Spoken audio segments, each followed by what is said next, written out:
형편한 상황 속에서 내가 누구인가? 아버지 하나님, 과연 이렇게 우리가 살아도 돼야 되는가? 라는 그런 생각 속에서 하나님이 주인이라는 답으로 저들이 반응할 수 있도록 축복하여 주신 것 감사하며 예수님의 이름으로 축복하며 기도드리옵나이다. 아멘. 하나님 말씀을 봅니다. 하나님 말씀은 히브리서 2장 5절서부터 보겠습니다.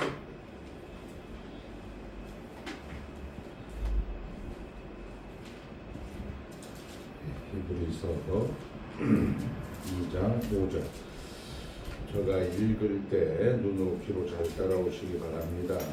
하나님이 우리가 말하는 바 장차 올 세상을 천사들에게 복종하게 하심이 아니냐.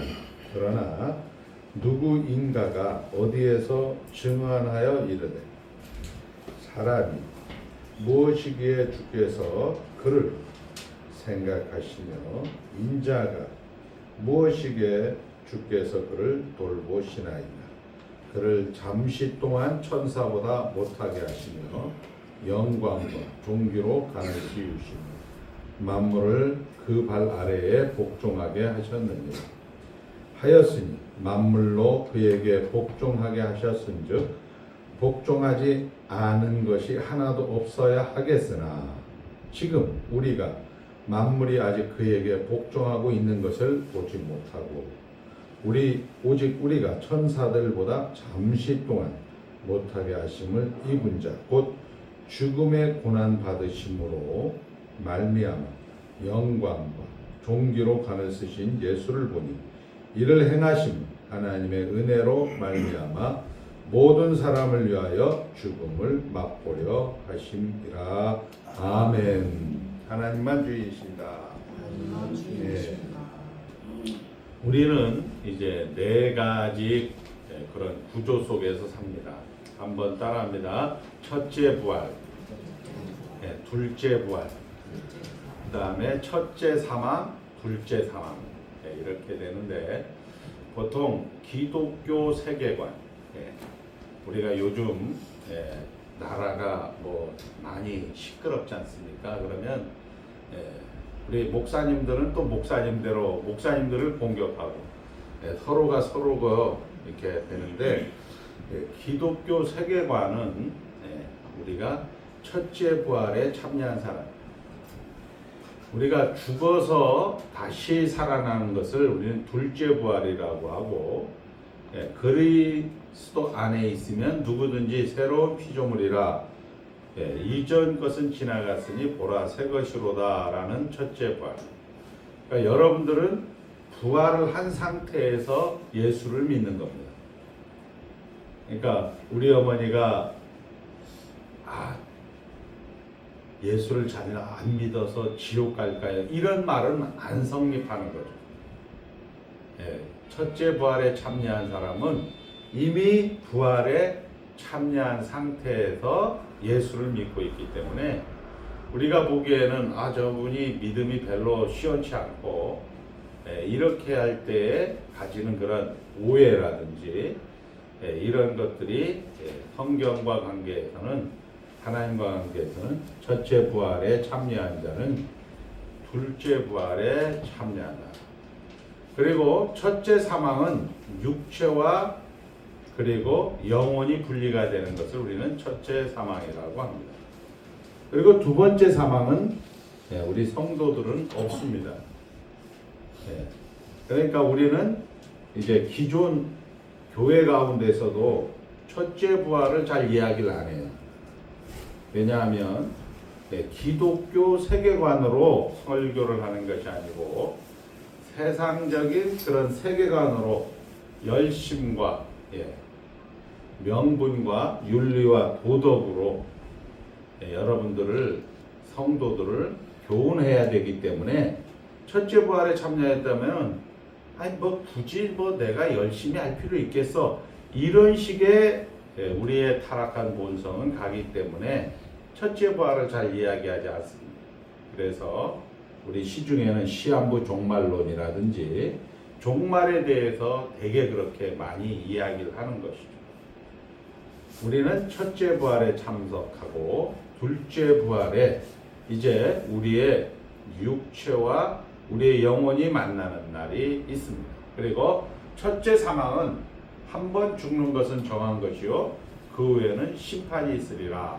모든 사람은 오늘 여기 본문에 9절에 있는 말씀처럼 하나님의 은혜로 말미암아 모든 사람을 위하여 죽음을 맛보려 하심이라 이렇게 이야기하고 있습니다. 죽음을 맛본다. 이것을 우리는 첫째 사망. 그리고 근데 우리 다혜 집사는 둘째 사망에는 참석을 하지 않는다. 둘째 사망은 뭐냐? 하나님과 분리가 되는 거예요. 그러니까 첫째 부활에 참여하지 못한 사람들이 결국 둘째 부활에 그리고 둘째 사망에 참여를 하는 사람입니다. 그러니까 우리는 이런 여러분들의 정체성을 확인한 다음에 오늘 우리 본문은 이렇게 얘기하는 거죠. 여러분들은 장차 올 세상의 주인공입니다. 천사들에게 맡기지 않았습니다. 이게 2장 5절 말씀입니다. 그런데 성경에 누군가는 이런 증언을 했습니다. 이것이 시편 8편 4절 말씀, 다윗의 고백이죠. 사람이 무엇이간데 인자가 무엇이간데 주께 동등한 지위를 허락해 주셔서 우리로 하여금 물 아래에 있는 거나 물 위에 있는 거나 땅 아래에 있는 거나 땅 위에 있는 거나 모든 것들을 다스리게 하셨습니까? 이렇게 이야기를 하고 있는 거죠. 그러면서 이제 6절, 7절, 8절까지 우리 시편 8편 4절을 인용을 하고 그 다음에 8절, 9절에 그런데 잠시 동안 여기 이제 8절 마지막 절에 가서 보면 하반절에 보면 지금 우리가 보는 현실은 우리가 만물이 아직 그에게 복종하고 있는 것을 보지 못합니다. 피조물이 허무한데 굴복하는 것을 여러분들이 보고 있는 거예요. 그리고 잠시 동안 여러분들이 천사들의 그런 초월성보다 못한 그런 존재인 것처럼 느끼고 있습니다. 그것은 왜냐하면 고난으로 받으심으로 말미암아 영광과 존귀에 가는 쓰신 예수를 닮아가는 것입니다. 라는 식으로 오늘 본문은 진행이 되고 있습니다. 다시 한번 얘기하면 지금으로부터 2000년 전에 이 땅을 다녀간 우리의 믿음의 선배들, 특별히 유대교에서 구약의 전통을 가지고 신앙생활을 하던 사람들이 예수도 하나님이다, 성령 하나님도 하나님이다라는 해괴망측한 이야기를 하는 사람들에게 오늘로 말하면 삼위일체 하나님을 인정하는 사람들이 그 집안에서, 그 민족에서, 그 가족에서 정말 해괴망측한 이론, 해괴망측한 신앙을 가지는 그런 이교도로 취급을 받는 기독교로 개종한 유대인들에게 이 사도 바울은 이제 편지를 쓰고 있는 거죠. 세상 세계관으로 열심히 해라. 세상 세계관으로 잘 견뎌라. 끝까지 참아라. 이렇게 이야기하는 것이 아니고 예수가 답이다. 이 예수가 답이다라는 건 뭐냐? 지금 너의 그 환난의 현장이 답이다. 너희들은 지금 그 환난과 그 핍박과 그 고난 때문에 천사가 너무 좋다. 마치 여러분들이 힘들고 어렵고 정말 인생을 끈을 놓고 싶을 때 헐헐 나는 저 새를 보면서 나도 저 새들처럼 헐헐 날고 싶다. 현실을 도피하고 싶다라는 이야기하는 이 기독교로 개종한 유대인들에게 그 날고 싶은 생각이 드는 지금 그것이 예수다.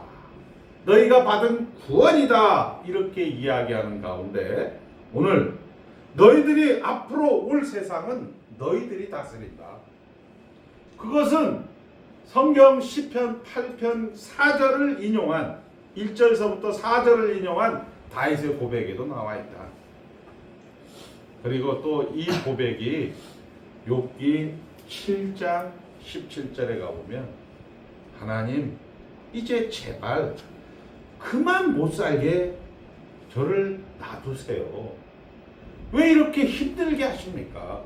저가 무엇이 간데 사람이 무엇이 간데 인자가 무엇이 간데 내가 조금 잘못했다고 하나님 나라 큰 경영을 하시는데 무슨 그렇게 큰 누가 된다고 저를 아침마다 저를 침을 삼킬 동안도 저를 관역 삼으셔서 저에게 이런 고난과 이런 핍박을 허락하십니까?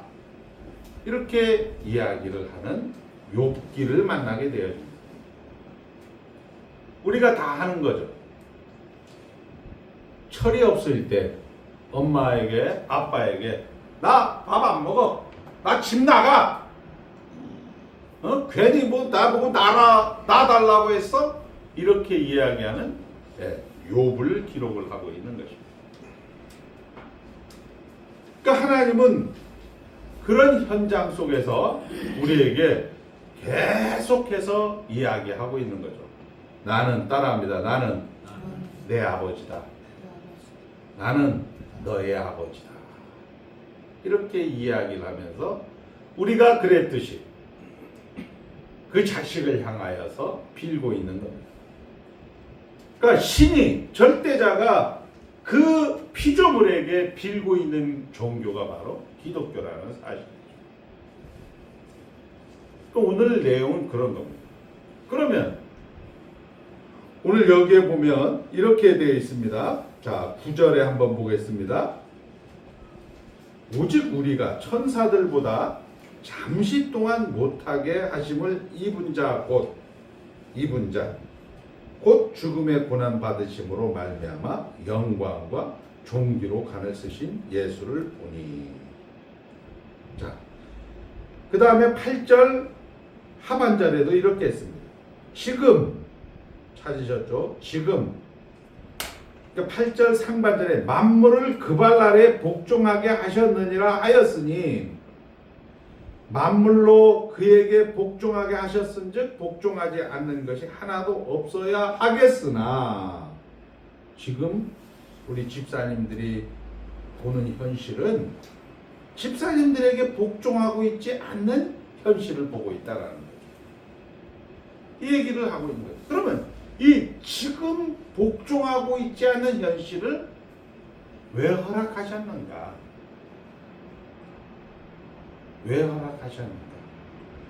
우리 주님께서 늘 얘기했지만 하나님 자신을 우리에게 내어주셨고 죽음으로 만든 이 그 큰 구원, 이 굉장한 일을 예수님께서 잠자는 자의 첫 열매, 예수님께서 첫째 부활에 참여한 그 하나님 나라를 이제 우리는 다 누렸다. 이렇게 성경은 이야기하고 있는데 여러분들이 보는 현실은 아니 뭐야? 왜 이렇게 힘들고 어렵고 왜 자꾸 죽음을 맛보게 하는가? 이렇게 성경은 이야기를 하는 거죠. 자, 그것을 이렇게 얘기하고 있습니다. 한번 따라합니다. 예.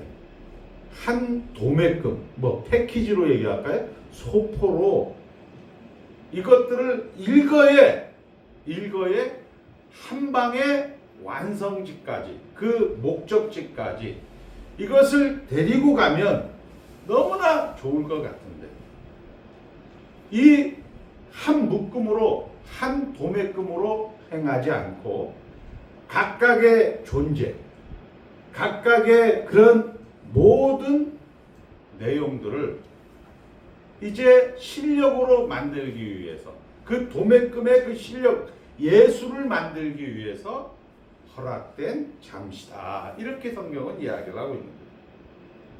무슨 얘기냐 하면 여러분들이 예수 안에서 구원받았다, 하나님과 함께하는 형통이다라고 이야기하는데 우리의 그런 현실은 여러분들이 형통과 구원받았다라는 그런 것을 전혀 느낄 수가 없는 현실은 아까 이야기한 것처럼 여러분 각자의 개인, 여러분의 각자의 그런 구체적인 정황, 이런 모든 그런 것들을 통하여서 이 하나님이 주인이다라는 예수가 우리에게 준 그 큰 구원을 이루기 위한 하나님이 일하십니다. 이렇게 이야기하고 있는 거예요. 그러니까 소포로 패키지로 그냥 뚝딱 갔다 오는 것이 아니고 그 패키지 안에 속해 있는 한 사람 한 사람을 하나님의 목적, 하나님의 대상이기 때문에 끝까지 그 사람들을 인도해 가기 위해서 그 내용을 실력으로 만들기 위해서 허락된 지금이다. 이렇게 지금 성경은 이야기합니다. 여러분들 하나님 나라 안에 있지만 그 하나님 나라의 목적지까지 하나님의 목적을 이루기 위해서 여러분 각자 개개인의 그런 구체적인 현장, 구체적인 상황에서 하나님이 주인이라는 내용을, 하나님이 일하신다라는 그런 내용을 여러분의 실력으로 가져가기 위해서 하나님은 잠시 동안 천사보다 못하겠다, 잠시 동안 여러분을 죽음을 맛보게 했다, 아직 그에게 복종하고 있는 것을 보지 못하게 했다. 이렇게 성경은 이야기하고 있는 거죠. 자, 여기까지 이제 우리가 잘 따라 들어와야 돼요. 지금 이스라엘의 그런 유대인들, 예수를 믿는 유대인들은 현실적으로 야, 하나님이면은 유일신이지 무슨 삼위 하나님이 하나님이야. 그의 큰아버지가, 그의 아버지가, 그의 삼촌이, 그의 어머니가 너 좀 정신 나간 놈 아니야? 집 나가! 이렇게 핍박과 고난 속에 있는 그런 이스라엘의 그런 공동체에게 사도 바울은 예수, 지금 그것이 답이다. 예수가 답이다. 너희들이 이루신 그 큰 구원은 굉장한 것인데 그것을 여러분들이 이해를 하지 못하고 성경에는 분명히 나와 있다. 장차 올 세상은 너희들이 다스린다. 천사가 다스리는 게 아니다. 그리고 장차 올 세상은 그런 너희들이 다스리는 것 때문에 앞서간 믿음의 선배들은 인자가 무엇이가 한데 사람이 무엇이가 한데 나를 하나님과 동등하게 여기셔서 다스리는 자로 그리고 하나님과 함께하는 자로 만들어 주셨습니다. 그리고 모든 삼라만상을 다스리게 하셨습니까? 라는 고백이 있다. 그러나 여러분들이 보는 현실은 지금 집에서도 내쫓김을 당하고 민족에게서도 배신을 당하고 정치적으로 로마의 압제를 당하는 그런 현실 속에서 너희들이 보이는 것은 도대체 우리가 다스린다고 하는데 우리가 하나님이 자신을 들여서 죽음까지 들여서 불사해서 만들어준 구원이라고 하는데 도무지 현실에서는 그거를 느끼지 못합니다. 현실에서는 왜 자꾸 나를 힘들게 합니다. 그래서 저는 기도도 하고 그래서 저는 찬송도 하고 하나님 앞에 나아갔지만 답이 안 됩니다. 그런 현실이고 그 현실은 우리에게 아까 이야기한 것처럼 하나님께서 각자 개인에게 하나님의 하나님 되심을 이제 완성해가는 그런 내용을 실력으로 가져가게 하는 현장이다. 이렇게 이야기를 하고 있는 거죠. 자, 그러면 이 그 큰 구원과 이 큰 굉장한 그런 하나님의 일에 그 대상이 된 우리, 그 목적이 된 우리를 하나님께서는 아까 우리 강영효 장로님이 얘기했듯이 죽었다 살았다 성장한다는 이 과정을 거치게 하셔서 내용을 실력으로 만들게 한다라고 하는데, 우리는 이 죽었다라고 할 때, 보라 세상 죄를 지고 가는 하나님의 어린 양이라고 할 때 우리는 어떻게 되느냐 생각하게 된다. 나는 누구인가? 도대체 예수 믿어서 나에게 이익되는 게 뭐 있어? 예수 믿어서 나에게 지금 정말 하나님이 뭔데? 이런 생각을 하게 됩니다. 그리고 우리는 그 안에서 여러 가지 얘기를 할 수가 있죠. 정말 우리가 힘들고 어려울 때 사람이 뭐니? 내가 뭔데? 이런 생각을 하게 됩니다. 내가 정말 이게 살아야 되는 건가? 이런 생각을 하게 돼요. 거기에서 하나님은 이제 답을 해가는 거죠. 아까 첫 번째 얘기했습니다. 따라합니다. 첫째 부활에 참여했다. 이게 돼야 되는 거예요. 지금 우리 나라가 시끄럽지 않습니까? 우리 뭐 사회가 다 시끄러워요. 뭐 이게 각자가 이야기를 하는데, 아까 이야기한 것처럼 뭘로 그 답을 찾으셔야 된다? 왜 나라가 이렇게 시끄럽지? 아니, 목사님들은 또 그걸 가지고 큰 목사님이든 작은 목사님이든 가만히 보면 전부 다 공격을 하는 걸로 써요. 저 목사님은 선전선동을 하는 목사님, 예수의 허상을 바라보지 마십시다, 뭐 이런 식으로 본인만 안 바라보면 돼요. 본인만 안 바라보면 되는데 그걸 가르쳐 드리려고 하죠. 결국 무슨 얘기냐? 우리는 내가 누구인가? 하나님이 일하신다라는 것을 우리가 알기까지 하나님은 우리에게 그것을 계속 그 현장을 허락한다는 거죠. 하나님께서 계속 얘기를 하는 거죠. 자, 결국 자신이 직접 와서 자신이 죽음으로 만드신 그 구원을 우리에게 완전히 우리에게 세팅화 시키려고 하나님께서는 계속 일을 하고 있는 겁니다. 각자의 내용을 실력으로 만들기 위해서. 우리는 그 내용 속에서 이게 도대체 예수 믿는 게 뭔가? 예수 믿는 게 뭔가? 이런 생각을 못 해요. 대부분 이제 우리 뭐 여러분들이야 집사님들은 주로 만날 거고, 저 같은 경우는 뭐 목사님들을 만나면 60이 되고 70이 돼도 안 되는 거야. 교회가 안 되는데 뭐를 해야죠? 기도해야죠. 전도해야죠. 그래서 제가 얘기를 했죠. 목사님 40년 목회하면서 40년 동안 기도했어요? 전도했어요? 기도 안 했어요? 전도 안 했어요? 이렇게 하면 저를 이렇게 쳐다본다. 기도했어요. 40년 동안 열심히 전도했어요. 그런데 그 현장에서 다시 답이 없으니까 어디? 세상적 세계관으로 가는 거예요. 세상적 세계관으로 자기가 아까 이야기한 것처럼 천사가 보니까 초월적이고 정말 자기가 하고 싶은 거, 자기 부인이나 자기 남편이나 자기의 모든 얽매이는 것도 없고 너무 편하게 보이거든요. 천사는. 그러니까 이 초대 기독교인들도 야, 나도 저 천사처럼 되고 싶다, 이런 걸로 가는 거예요. 여러분들이 기껏 해결책이라고 내놓는 것은 하나님 나라 안에 있다 첫 번째 부활에 참여한 자로서의 해결책이 아닌 세상적 세계. 이걸로 우리는 다시 꼬이지 말아야 될 걸 더 꼬이게 한다. 60이 넘어서 다시 그렇게 재정을 투자하고 움직이면 젊은 20, 30대에는 어느 정도 가능하던 일이 60, 70이 되면 그게 힘들다.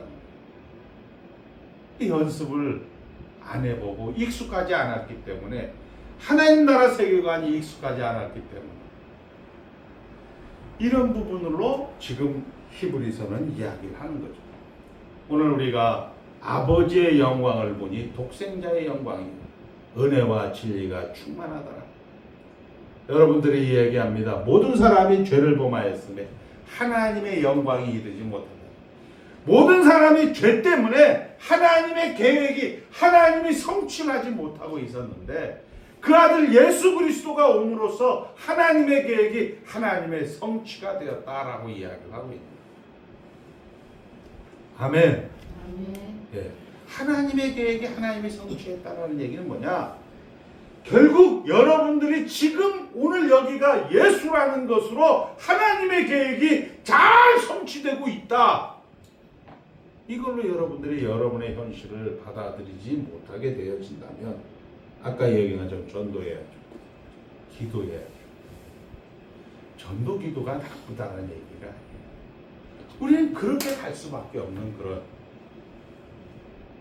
교회 가운데서 여러분들이 지금 당하고 있는 그 현실을 이 사도 바울은 피를 토하는 심정으로 지금 너희들이 처해 있는 현실이 답이다! 예수가 답이다! 구원이 답이다! 라고 이야기하는 것은 아버지의 독생자의 영광이요 은혜와 진리가 충만하더라. 하나님이 함께한다. 이런 얘기. 그럼 목사님, 그럼 우리는 뭡니까? 그럼 아무것도 하지 말아야 됩니까? 아니.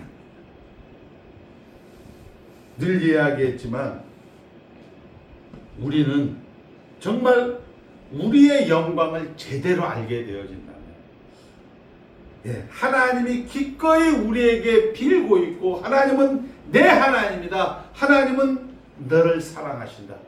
우리 에베소서 1장 23절에는 교회가 충만하지 않으면 하나님도 충만하지 않겠다라고 하는 그런 존재라는 것을 여러분들이 알게 되어진다. 한번 따라합니다. 하물며 너일까 보냐. 이것이 현실이 되어진다면 사망이나 기품이나 생명이나 천사나 그 어떤 것들로 그리스도의 사랑에서 끊을 자가 없다라는 것을 현실로 여러분들이 그것을 받아만 들여준다면 하물며 너일까 보냐라는 이와 같이 성령 하나님도 말할 수 없는 탄식으로 우리를 위하여 간구하시는 것이 여러분들이 현실이라면 이런 얘기는 안 하겠죠. 자, 우리 로마서 8장 1절에 그러므로 생명의 성령의 법이 죄와 사망의 법에서 여러분들을 건져내셨다라고 했습니다. 하나님 나라 안에는 예만 된다고 했습니다. 이것이 여러분들이 현실이라고 이야기하고 있는 것입니다. 그것도 모자라서 8장 34절에는 우리가 잘 아는 사망이나 기쁨이나 높음이나 권세나 죽음이나 그 어떤 것도 그리스도의 사랑에서 여러분을 끊을 자가 없다라고 이야기합니다.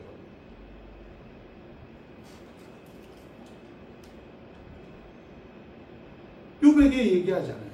남자답게 당당하게 대장부처럼 허리에 띠를 띠고 너가 창조주와 동일한 반열에 있는 너가 다스리는 자로 당당히 서 있는 자로 오늘이라고 요백에 이야기하고 있는 성경을 우리는 만나게 됩니다. 자, 믿음이란 결국 뭡니까? 하나님이 궁극적으로 그의 영광에 승리할 것이라는 것을 믿는 것입니다. 여러분들이 예배당 나왔다는 것은 하나님이 실패함 없이 하나님의 목적지까지 여러분들을 데리고 간다. 이게 믿는 거예요. 하나님의 영광은 우리의 영광을 만들어내는 것입니다. 우리 하나님에게 너는 내 자식이다. 너는 나의 사랑이다. 떠넘어서 너는 내와 한 몸이다 라고 이야기해요. 교회가 충만하지 않으면 나도 충만하지 않겠다라고 얘기하고 있는 거예요. 자, 그게 하나님의 영광. 우리를 영광되게 하는 이 하나님의 영광만 하나님이 기꺼이 우리에게 빌고 우리에게 결국 우리 손에 죽으실 수도 있습니다. 예수님을 우리가 팔고 예수님을 우리가 죽였지 않습니까? 굉장합니다. 자신의 영광을, 우리의 영광을 제대로 아신다면 감히 아까 이야기한 것처럼 그럼 내가 뭘 해야 됩니까? 방심할 수가 없는 거예요. 사소한 것에 칠 수가 없는 거예요. 그 위대함을 우리는 살아내는 거죠. 다시 한번 말씀을 정리합니다. 자, 하나님께서 고난당하고 핍박당하는 우리 현실, 우리의 그런 현실을 성경은 8절과 9절 하반절에 기록했습니다. 너는 왕이다. 너는 왕같은 제사장이다. 너는 정말 천사도 많은 복음사역을 가진 자다. 너는 내 아들이다. 너는 나와 한 몸이다. 너는 내 자식이다. 라고 이야기를 하고 있지만 하나님, 우리 현실은요, 잠시 동안 천사보다 못해요. 하나님, 우리가 보이는 것은 피조물이 허무한데 굴복하는 거예요. 너무 힘들어요. 왜 사랑에 이별이 숨어 있는 걸 그때는 왜 몰랐을까요? 이렇게 이야기하는 우리 현실 속에 하나님께서는 너에게 이 도매금으로 만들어낸, 이 예수 안에서 만들어낸 이 구원의 내용을 실력으로 가지기 위한 그런 과정이다. 이렇게 이야기하면서 다시 한번 우리에게 이야기를 합니다. 너는 내와 같이 함께한 자다. 나의 고난에 참여한 자다. 나의 부활에 참여한 자다. 너는 내 자식이다. 나는 너를 위해서 기꺼이 죽을 수도 있다. 너는 어떤 상황, 너가 심지어 예수를 파는 상황이 있다 할지라도 나는 너를 포기하지 않는다. 그리고 사망도 나를 갈라놓을 수 없다. 죽음도 생명도 높음도 권세도 그 어떤 것도 그리스도의 사랑에서 끊을 수가 없다. 이렇게 이야기하시는 하나님의 음성을 오늘 우리에게 이야기해 주면서 그것이 하나님의 계획에 성취하는 영광의 과정이다. 이렇게 성경은 이야기를 하고 있는 것입니다. 자, 여러분들은 지난 3시간 동안 첫 번째 아들로서의 하나님, 창조권을 발휘합니다. 여러분들이 엎어진 데서 하나님께서는 다시 세우시고, 그리고 두 번째는 다스리시는 하나님. 지금 오늘 여기가 하나님께서 다스리신다라 얘기하고, 오늘 세 번째는 내 아버지이신 하나님. 여러분의 현실은 아버지가 하십니다. 여러분의 현실은 여러분들과 한 몸이 된 하나님이 허락된 영광의 현실입니다. 아이 목사님, 그래도 너무 좀 형이 상학적인 얘기만 하는 것 같아요. 당장 먹고 사는데 힘들어 죽겠는데요. 아니 뭘 좀 푸닥거리 안 하면 저 천주교 신부님처럼 이렇게 성수라도 좀 뿌리면서 좀 이렇게 이렇게 시츄에이션도 좀 해주고 좀 액션도 좀 취해주고 그렇게 해야 되는 거 아닙니까? 그리고 목사님처럼 좀 목도 깔고 좀 이렇게 기도도 좀 해주시고 그렇게 해야 되는 거 아닙니까? 그거는 종교가 돼요. 우리 성경은 그렇게 얘기합니다. 자, 우리는 예수 안에서 모든 것이 가능합니다. 예수 안에서. 그러니까 예수 안에서 모든 것이 다 통합니다. 자, 하만도 예수가 되는 것이고, 바로도 예수가 되는 것이고, 사울왕도 예수가 되는 것이고, 압살롬도 예수가 되는 것이고, 우리가 생각하는 모든 것들이 예수가 되는 것입니다. 그 현장 속에서 우리가 그래 예수가 바로도 예수라며, 나 원래 그런 놈이야, 이렇게 사는 것은 창피하고 부끄러운 일.